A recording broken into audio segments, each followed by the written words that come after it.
Bon, comme je vous disais, là, on a fait le carter, comment ça s'appelle, le kick qui ne marchait plus.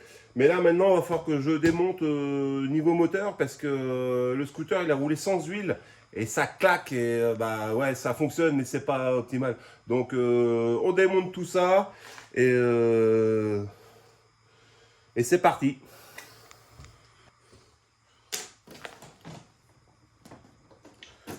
Bon, je vais pas vous faire un cours hein, sur le démontage d'un scooter. Hein.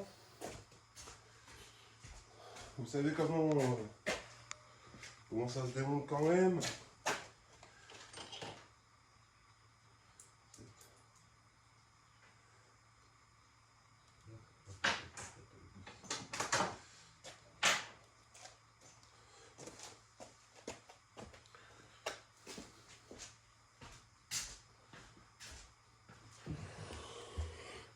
Bon, on va démonter le scooter.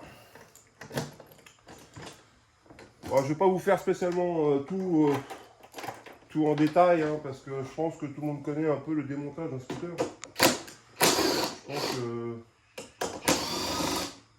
Bon, après, chaque scooter est différent. Ici, c'est un Peugeot Vectic. À 50 cm, 49,9. Le problème, c'est que bah, il a roulé sans huile. Et là, là c'est pas bon. Donc maintenant, je pense que la segmentation, on va regarder ça ensemble, mais va nous pris un coup, quoi. Donc, il faut que je démonte, il faut que je contrôle pour... parce qu'il claque. Il claque dans le niveau du moteur. Donc, hop, on enlève tout ça.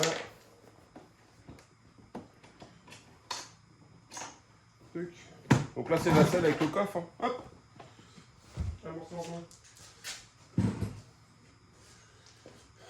Vous voyez, bah, le moteur, il se trouve ici. Hein. Je sais pas si on va bien voir, s'il y a beaucoup de lumière. Je vous montrerai tout à l'heure quand j'en vais enlever les caches. Donc j'enlève les caches, j'enlève tous les caches qu'il y a autour. Et pour vous, ça va être de suite. Pour moi, ça va être un petit peu plus tard. Bon, là, j'ai déjà enlevé quelques petits morceaux. J'ai encore les tours enlevés. Je vais vous montrer un peu les dégâts qu'il y a à ce niveau-là. Mais je vais finir d'enlever les carénages. Une fois que j'ai enlevé les carénages, je vais vous montrer ce qui se passe. Donc je vous reprends après. Donc bon, bah voilà. Là, j'ai démonté toute la partie carénage pour accéder au niveau moteur. Donc là, je vais vous montrer un peu plus l'envers des dégâts. Vous voyez, toute l'huile ressort par le reniflard. Enfin, ça ressort. Et puis, bah, évidemment, ça, le moteur, il claque. Donc, c'est pas normal. Donc, et ben, je finis de démonter tout ça. Et je vous reprends après, les amis. On démonte tout. Bon, comme je vous disais, ça y est, j'ai enlevé tous les carénages. Je vais vous montrer un petit peu le problème qu'il y a. C'est que vous voyez, maintenant, il crache l'huile par le reniflard. Il y a plein d'huile qui sort. Donc, à mon avis, la segmentation, elle est baisée, comme dirait l'autre. Hein. Donc, vous voyez, c'est pas bien propre, hein, tout ça. Donc, bah, je démonte et je vous reprends tout à l'heure, quoi, pour enlever déjà le plus gros, puis voir après où on en est. Donc là, bah, j'ai ouvert comment ça s'appelle, le cache culbuteur Arbacam avec la distrib. Donc là, je l'ai calé avec ces deux repères. Je ne sais pas si vous allez arriver à voir, vous voyez. Quand on regarde, il faut que ce soit aligné droit. Et moi, je me sers de la pige, enfin, pour caler, pour démonter comment ça s'appelle, le vario. Et moi, j'ai mis la pige, comme ça, le vario, lui, il peut plus bouger. Et mon calage reste bon. Quoi qu'il vienne, il faudra que je remonte comme ça. Donc, faut juste que je recontrôle l'allumage, voir si je suis pas mauvais. Et on verra bien après par la suite. Le reste du démontage. Allez, on continue.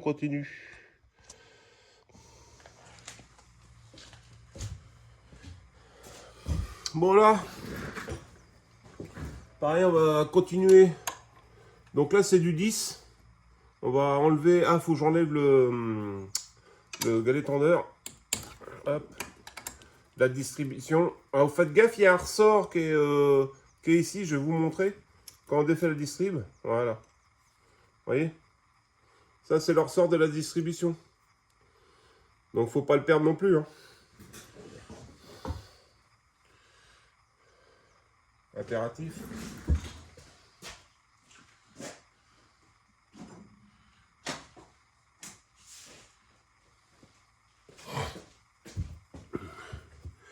Donc une fois que vous avez défait ça, ça détend la chaîne, normalement.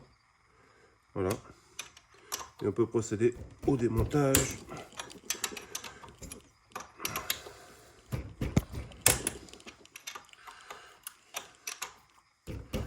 On dessert en croix, hein.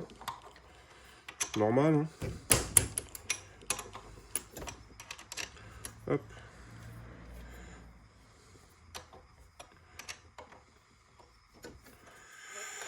C'est parti. Donc pour enlever les comment ça s'appelle cache-culbuteur. Ah bah déjà j'ai qu'une. Ah non, elle est collée là. D'accord. J'ai eu peur. Vous voyez? Vous avez un boulon et une rondelle. Hop. On déculasse, hein, on enlève tout. Parce qu'il faut que je regarde ce qui s'est passé là-dedans. On va regarder ensemble.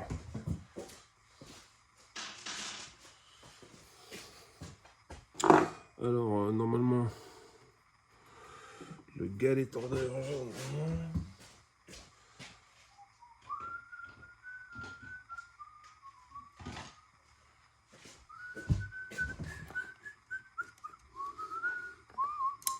Ah, c'est pareil, j'ai pas enlevé le... Pourquoi il veut pas venir? J'ai pas enlevé le pot d'échappement. J'y ai pas pensé. Ça, c'est du 7, du 8. Ben, c'est pas grave, le pot d'échappement, on va le faire ensemble.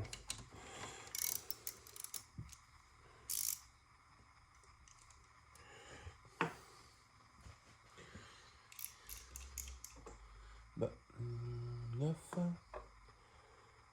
7,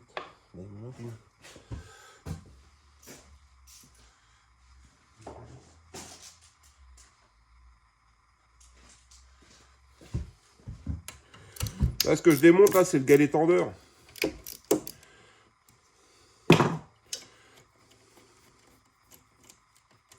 Le galet tendeur de la chaîne de distribution du scooter. Alors, il y a un petit joint, c'est pareil. Toc. Voilà.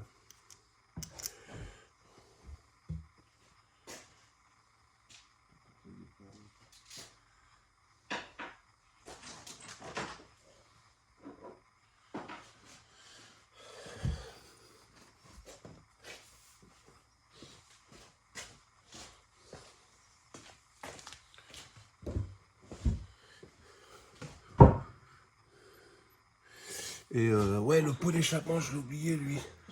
Ça va être du combien, ça? Du 10.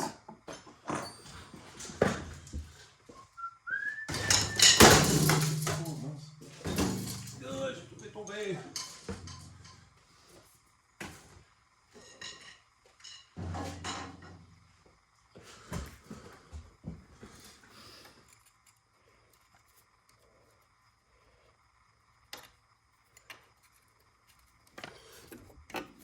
Non, bah c'est pas trop serré. Ce que j'ai oublié de démonter, c'est le pot d'échappement. Parce que lui, c'est pareil, il faut le démonter. Comment on peut pas extraire le cylindre? Alors, vous avez deux vis en dessous, au niveau de la culasse. Et il y a deux... De mémoire, il y a deux vis au niveau sur le côté du carter de la roue.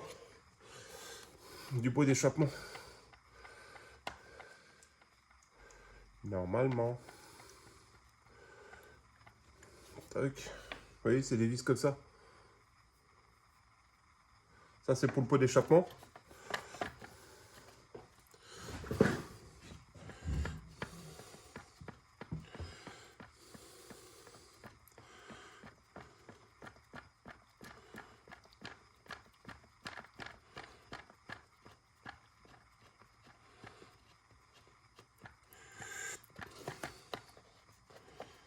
Eh ben non, ça veut pas.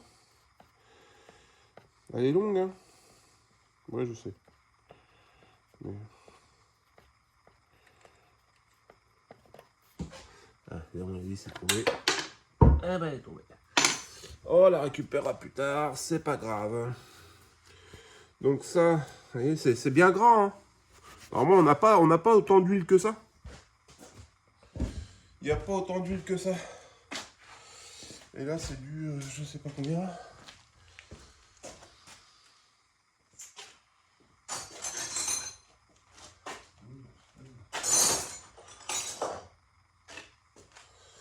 Du 13, je pense. Non, c'est du 12.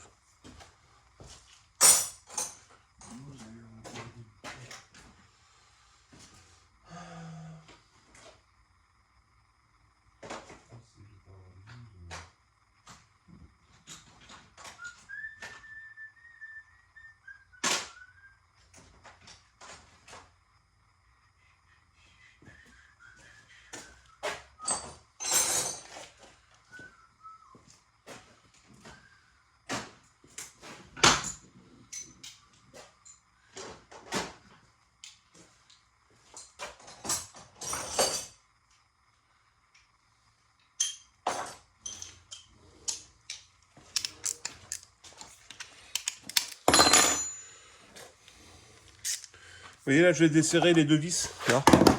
Vous en avez une là. Et en dessous, il y en a une là. Vous voyez? Je sais pas si vous allez bien arriver à voir. Là, vous avez une vis en dessous le pot, une vis là, et deux au cylindre. Ce qui fait qu'après, on peut démonter le pot.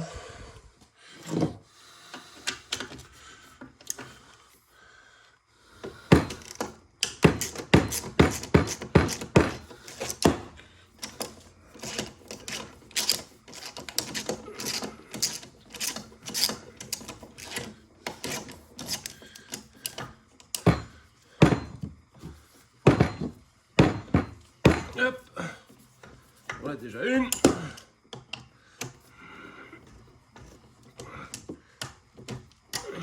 Ok, et il ne reste plus que le deuxième.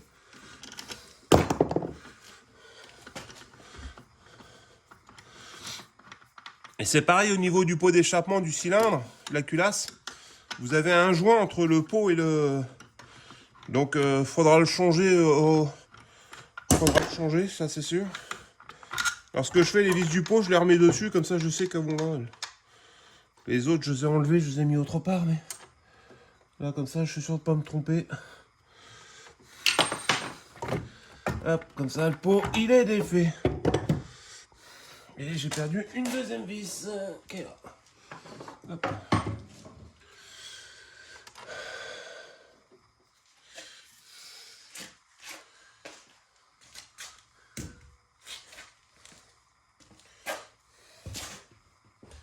Allez, comme ça, le pot, il est enlevé. Et je peux enlever mon petit carter qui reste. Et oui, c'est bien crade. Hein. C'est plein d'huile dans tous les côtés. Vous voyez? Ça, normalement, il ne doit pas y en avoir. Ça fera l'objet d'un bon nettoyage, comme dirait l'autre. Donc là, ça. C'est pareil. Moi, je vous l'avais dit, je vous l'ai montré déjà sur l'autre, mais faut toujours que le repère. Alors normalement, je suis pas bien calé parce que normalement, je dois être ici, je dois être sur le T avec l'allumage. Donc, je suis pas réglé correctement. Parce que là, oui, je suis bien là, mais attendez, on va essayer de regarder ça ensemble. Faut que je reprenne la clé de 13, 10.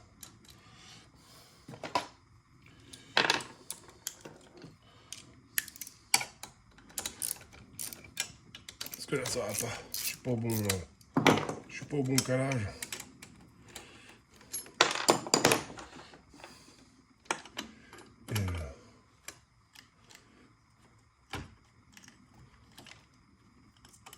Voilà pourquoi. Parce que j'étais pas sur le bon... pas le bon sens normalement. Et là normalement... Vous voyez, là j'ai recalé là comme ça pour l'instant. C'est histoire de dire, hein, pour pas que ça bouge, pour... logiquement je suis censé le défaire parce que ça n'ira plus. Et vous voyez là, au niveau du calage, j'ai recalé la distrib, il y a un trait là, il y a un trait là, il faut que ce soit aligné avec la culasse. Et le trou là, il faut qu'il soit en hauteur. Toujours en hauteur et synchro là. Avec l'allumage qui doit être sur le... Vous voyez, là on va mieux voir. Là tout à l'heure on voyait pas, mais je vais vous montrer ça. Vous voyez là, on a un repère ici. Alors attendez, bougez pas, j'éclaire, je tiens, je vous montre ça. Là ici on a un repère sur l'allumage. Là, avec ici, là, il y a une patte. Et ben cette patte là, elle doit être sur le T. Alors je sais pas si vous allez arriver à voir correctement. Il est où? Là, vous voyez? Là, le T doit correspondre à la petite barre en face. Une fois que vous avez mis là, votre allumage est calé au point moraux, quoi. Donc là, c'est bon. Donc là, je peux continuer de démonter. Mon moteur reste sur la pige, c'est la pige, quoi. Mais je me pose la question, normalement, si... voilà, je crois que je vais être coincé parce que normalement, il faut décaler pour enlever la petite distrib.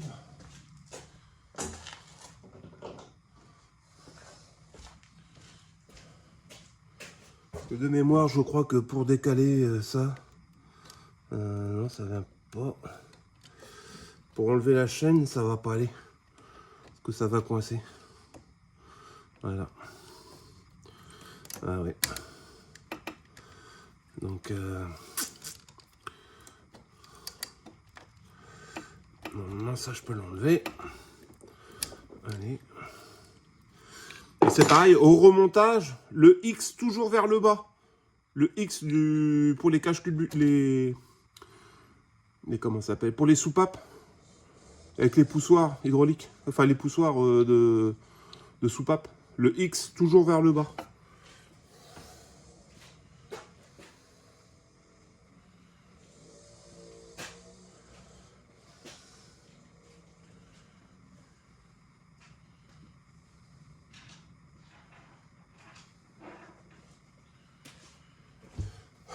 Alors, est-ce que je vais pouvoir défaire la chaîne ou pas, là? Normalement, oui. Oui, c'est bon. Toc. Et voilà, mon arbre à cam, qui est pas dégueu, hein, il est pas vilain. Les roulements font pas de bruit. A priori, ça a l'air d'être bon. Hein. Il n'y a pas de marque, il n'y a rien.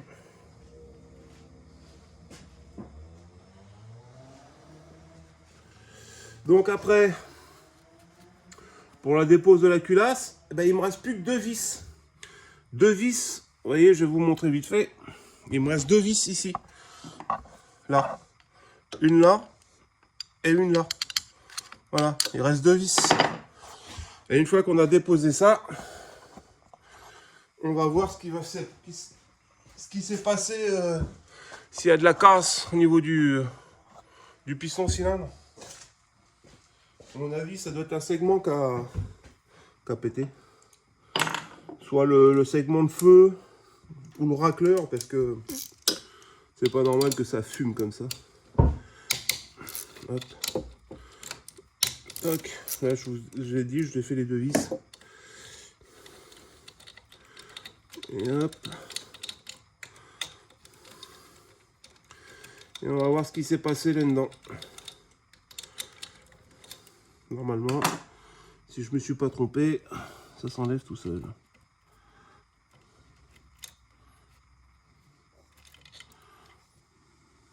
Donc, un petit coup de marteau pour le décoller. Voilà.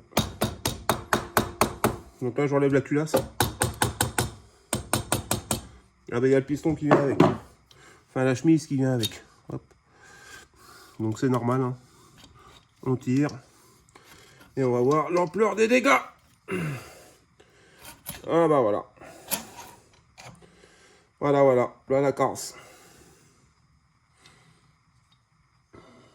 Alors ça va être compliqué de vous montrer.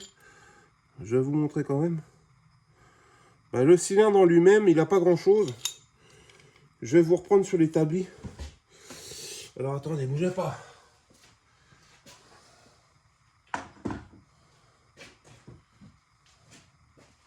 Je fais de la place.